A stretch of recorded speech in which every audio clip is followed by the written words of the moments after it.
quick disclaimer before we get into it. I'm going to be talking about the following pieces of media. There might be spoilers for all of these, so just keep that in mind. We're going to be talking about Dimension 404, Percy Jackson, specifically the Heroes of Olympus, Critical Role, specifically Vox Machina. We're going to be talking about Fairy Tale, Pirates of the Caribbean, specifically, of course, the Black Pearl. We're going to be talking about Welcome to Night Vale. We're talking about Aragon, I think only the first book. We're going to be talking about Black Butler, the Mortal Instruments series. We're going to be talking about Divergent. We're going to talk about Supernatural. We're going to be talking about a series of unfortunate events. We're going to be talking about My Hero Academia, specifically season 2, I believe. We're going to be talking about Avatar: The Last Airbender. We're going to be talking about Noragami. And we're going to be talking about The Umbrella Academy season 1. With that out of the way, let's get into it. Hello, my name is Nicole, and I wanted to take you on a tattoo tour. More specifically, I wanted to take you on a tour of all the tattoos that I wanted right up about until I turned 16. I think that's where the list kind of ended. And I'm glad I didn't get any of these. Jesus Christ. The kind of cool thing about all the tattoos I wanted was that they were themed. They all had to follow this one specific rule. And that rule was they had to be specifically owned by a character. I have been involved in fandom for a long time, about probably around like 10 plus years now, I would say.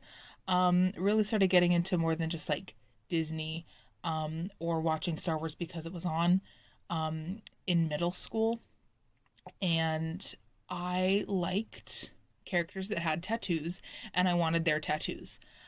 So first up on the list, like Percy Jackson, all of the Roman people, and Jason, Percy too, they have their SPQR tattoo with the symbol of their godly parent and then how many years they have been at the camp. And that is a tattoo I wanted. I wanted specifically that a character would have, as opposed to just a Percy Jackson tattoo. Having the art that the characters also had was my distinction. And I thought that was just so cool, and I wanted to do that for as many shows, books, video games, whatever, that I enjoyed at the time. Like I said, I am glad I don't have these anymore, because I am not in some of these fandoms anymore. So I thought I'd take you on a tour of all the things I wanted. If you are familiar with my channel, you might be confused as to why a crochet speed run, I guess, I don't know, a speed crochet isn't running right now.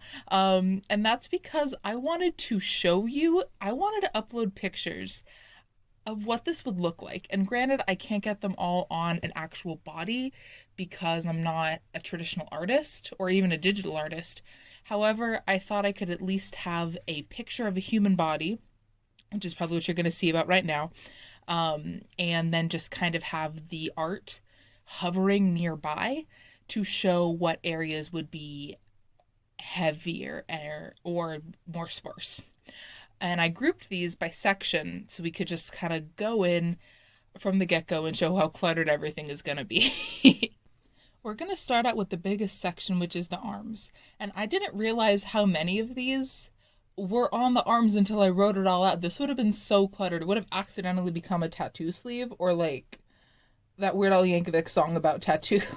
But we're just gonna go in. So as I mentioned earlier, I wanted the Percy Jackson Camp Jupiter tattoo, which what godly parent I decided fluctuated a lot. I got this henna a lot, and I fluctuated between, I got Iris, Apollo, Aphrodite, the Roman equivalents, of course, whole bunch of stuff, but the base concept I wanted for a long time. Next up, I wanted a tattoo from a show I didn't really care about, just because I thought it would be cool for the concept. On Hulu a while ago, a couple years, probably like 5 years ago or so, there was a show called Dimension 404, and it was, as far as I can tell, it was just like a Twilight Zone concept, but maybe a little less scary. I feel like it was more like, hey, what if this was fucked up? And they were all kind of sci-fi themed. The first episode, I'm pretty sure, was a couple goes on a first date, and they're clicking and they're totally connecting, but he thinks it goes well, but she rejects him, and then he finds out he gets sent to a facility where there's like 50 other copies of him because the service that she's really using is tweaking to get the perfect boyfriend. And then they're living in all the guys, the copies of the same guy, just like tweaked slightly for her preferences, are living in the facility, and they finally revolt. But the point of all this TED Talk was she has a tattoo of an origami bird on her arm, and that was the thing. Or he's like, I want someone with that, and she just busts out with that. But the point is, she designed him to want that kind of thing. So I wanted that tattoo because I thought, hey, it fits the program, my guy. Even though I don't care and I haven't watched the show since I passed the first time. Next, we have Critical Role tattoos. In Vox Machina, there was a time skip, I believe, for about a year. And as far as I remember, only Vax and Keyleth got tattoos. I think it was in Vasselheim. And Keyleth got tattoos, which we'll cover later. But Vax got, on one arm, he got a D20 outline. And then on the other arm, he got VM in Elvish. And I just thought that detail was so cool that I wanted it. Next, we have anime. I wanted Fairy Tail, like Natsu's fairy tale emblem, like the red, like off of my shoulder, right there. I thought that was gonna look so badass, and I still like fairy tale, so I still think that one's gonna look badass. I'm probably not gonna get it, but I think like maybe like for a temporary tattoo, I would wear that all the time. Next we have Jack Sparrow's tattoo of the sparrow like over the water on his arm. It's the part where, in the beginning, when the British guy, I think Elizabeth's fiance, goes to shake his hand and then pulls a sleeve up. Very iconic king behavior. I wanted that tattoo, and it already works out because it's already faded at that point, so it'll either start great and then fade into what it's supposed to be, or start faded and it'll just be perfect for your whole life. That was a cool tattoo that I would get. Next... Okay, this one's a mess. I'm sorry. I used to like Welcome to Night Vale, and it is a podcast, if you don't know. So there's no really official art. There was a lot of like fan and accepted art, and one of the things that came up a lot was like purple tentacles on his arm. And for those of you who don't know, it is a show that often deals with like eldritch horror elements, probably every episode. So just having that detail on his arm where the logo was themed purple, so everyone made him purple, like his suit and his glasses and sometimes his eyes and his coffee mug, everything purple. So when the people gave him tentacle tattoos, they also made them purple. Kind of like Ursula vibes, like just kind of like silly cartoony, but still there going down the length of my arm. And last but not least, I don't know if this counts as an arm tattoo, but I'm going to include it anyway. I wanted Aragon's tattoo. His Gedway insignia that glows, that lets people know that he's a dragon rider. I hope I got that right. I haven't read Aragon in a hot minute, but I still remember that I wanted it. Kind of glad I didn't. A palm tattoo would be painful as hell. Much worse than I think arm tattoos. So I'm glad I didn't get it for that reason, even though I still remember Aragon fondly, I guess. But that is all of the arm tattoos. So we're going to go through the rest of these sections really quickly because there's very little similarities. If you're not on the arms, it's kind of spread over literally everywhere.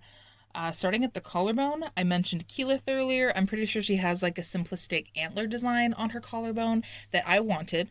Also on the collarbone, I wanted Triss's birds from Divergent. The 4 birds that represent her dad, her mom, and her brother. Speaking of Divergent, down my spine, I wanted Tobias's like 5 faction tattoos. Thought that would have looked cool. Glad I didn't get it because that was going to be super painful. Even I knew that tattooing on bone sucked. Now for speed round stuff, I wanted the supernatural anti-possession tattoo on my chest. Glad I didn't get it.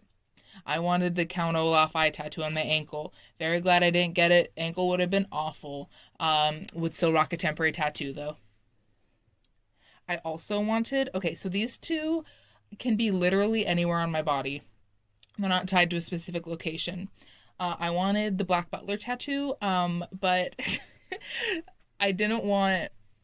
Obviously, I can't have it on my eye or my tongue. I don't want those. So that would have just been anywhere.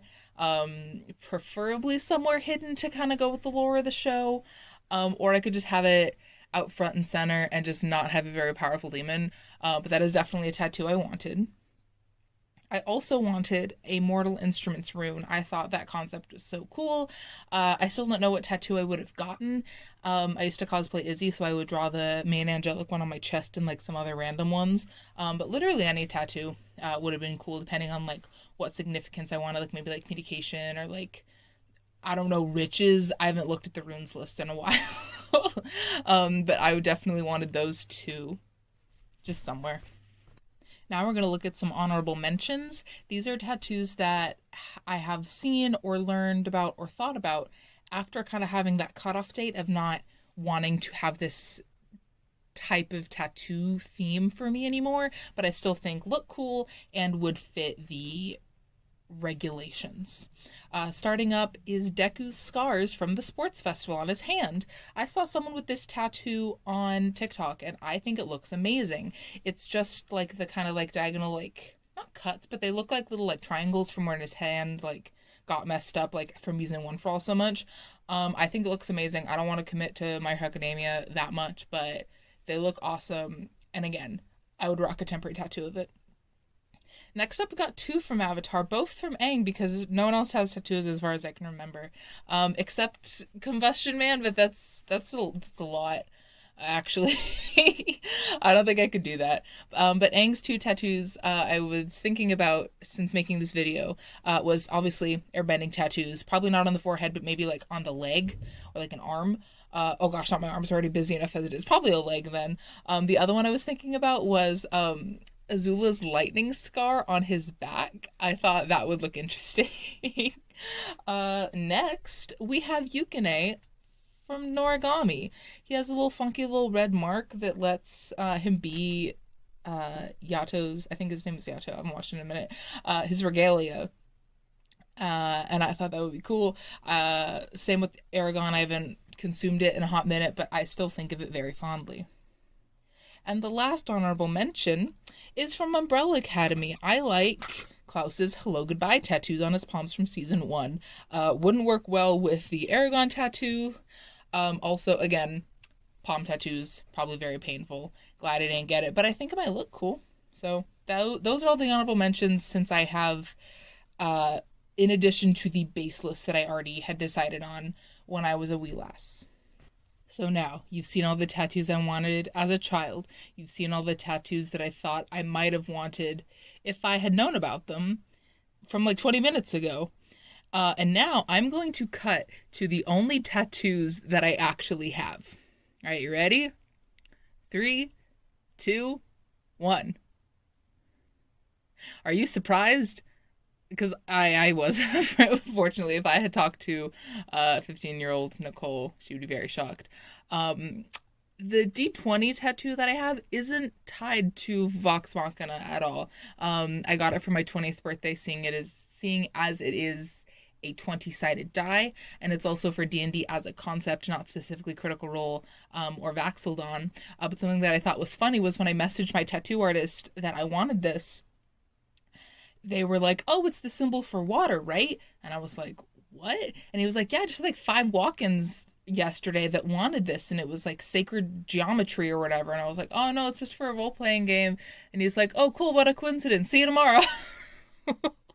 But yeah, these are all the tattoos I have. I do want more in the future, but none that were featured in this video, unfortunately. What tattoos do you have? Do you have any that fit my rules and regulations? Any fandom ones?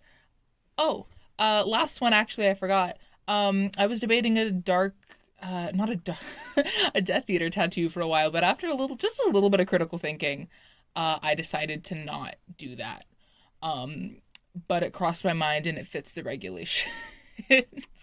But yeah, let me know what fun tattoos you got. All right, have a good rest of your day.